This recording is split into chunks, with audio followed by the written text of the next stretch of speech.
नमस्कार, स्वागत है आपका एमपी तक पर। मैं हूं रवीश पाल सिंह। एक तरफ ओबीसी आरक्षण को लेकर शिवराज सरकार घिरी हुई है, तो दूसरी तरफ अब उन्हीं की भारतीय जनता पार्टी के विधायक नारायण त्रिपाठी ने सवर्णों को लामबंद करने के लिए एक नया पैंतरा चल दिया है।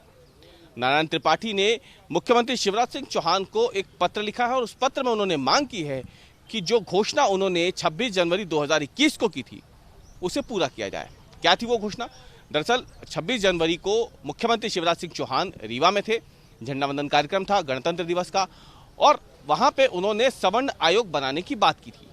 उसी बात को दोहराया है नारायण त्रिपाठी ने, और इस पत्र में उन्होंने लिखा है कि ओबीसी आरक्षण को लेकर के जिस तरीके से केंद्र सरकार और मध्य प्रदेश सरकार काम कर रही है वो तो अच्छी बात है, वो अच्छी पहल है, लेकिन इसके साथ ही उन्हें अपना पुराना वादा जो है वो याद रहना चाहिए। और इस पत्र में उन्होंने बाकायदा जिक्र किया है कि ये संज्ञान में लाना चाहते हैं वो मुख्यमंत्री के कि रीवा में इसी साल 26 जनवरी को सवर्ण आयोग के गठन की घोषणा जो उन्होंने की थी, उस सवर्ण आयोग के गठन को लेकर अब तक कोई गंभीर प्रयास नहीं हुए हैं। ये कहना है नारायण त्रिपाठी का। जो पत्र एमपी तक के पास है उनका शिवराज सिंह चौहान को लिखा हुआ, वो उसमें उन्होंने बतौर इस तरीके से लिखा है कि आप खुद एक संवेदनशील मुखिया हैं मध्य प्रदेश के, और विश्वास के साथ उन्हें कहना पड़ रहा है कि सवर्ण आयोग का जल्द ही गठन होगा, उसे एक संवैधानिक दर्जा दिया जाएगा।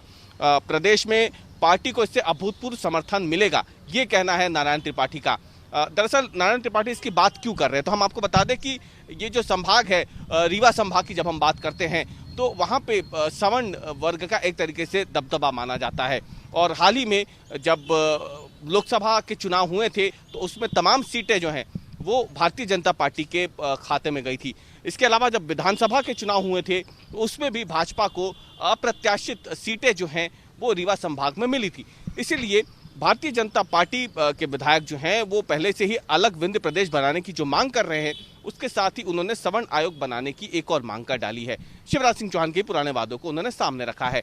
और आपको बताएं कि एक तरफ ओबीसी आरक्षण को लेकर के जिस तरीके से फिलहाल भारतीय जनता पार्टी की सरकार भंवर में फंसी हुई है, उससे वो अपने आप को निकालने की कोशिश तो कर रही है, लेकिन इस बीच में उन्हें इस बात का भी डर सता रहा है कि यदि 27% ओबीसी आरक्षण लागू हो गया तो कहीं भारतीय जनता पार्टी को सवर्ण वर्ग का गुस्सा न झेलना पड़े। ऐसे में सवर्ण आयोग के गठन को लेकर के भारतीय जनता पार्टी के विधायक चाहते हैं कि सरकार इस ओर भी गंभीरता से विचार करे, ताकि आने वाले समय में उसे वर्ग विशेष का जो सवर्ण वर्ग है उसका गुस्सा न झेलना पड़े और उसका समर्थन कम से कम आगामी चुनावों में भारतीय जनता पार्टी को मिले।